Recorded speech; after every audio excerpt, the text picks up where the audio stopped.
Once baboons learn where to find food, it's only a matter of time before they'll come back for more. To stop the break-ins, Sophie calls in a handyman to baboon-proof their front door. I reckon we're going to have to do the bit on the front. That little thing there that you get. Yes, that's the one. The little carabiner, I think I should call it. Sorry. They won't get through that.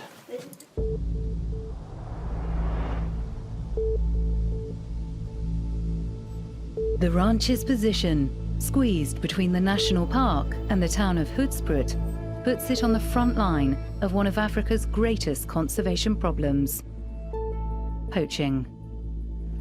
It's so prevalent that some owners of private reserves have dehorned their rhinos in an attempt to save the animals.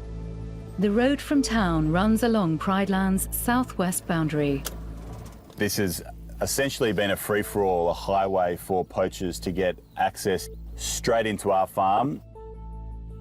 If they're ever going to take down the northern fence and have Pridelands join the national park, they must first reinforce the southern fence to stop poachers having direct access to Kruger's wildlife.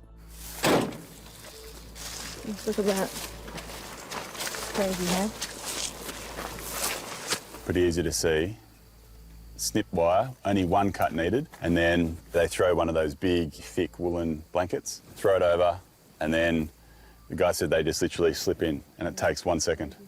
That proximity to town mixed with an extremely poor security protocol has meant that, again, for decades, this place has been, a free access for poaching.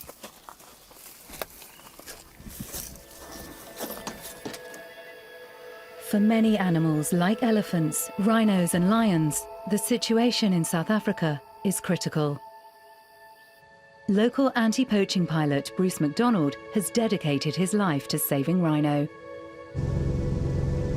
He flies every day looking for the carcasses of animals that poachers have killed.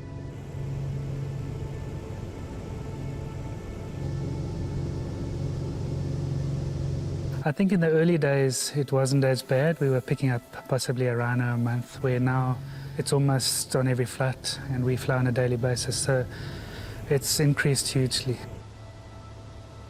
Although rhino are being targeted heavily, the next wave is definitely elephants. The global ivory trade is still fueling the elephant poaching crisis, with around 55 elephants killed for their tusks in Africa every day. The poaching is at absolute epidemic levels. We need to really beef up the front line of this wildlife-human conflict and make sure that Pridelands is an exceptional example of security and wildlife freedom.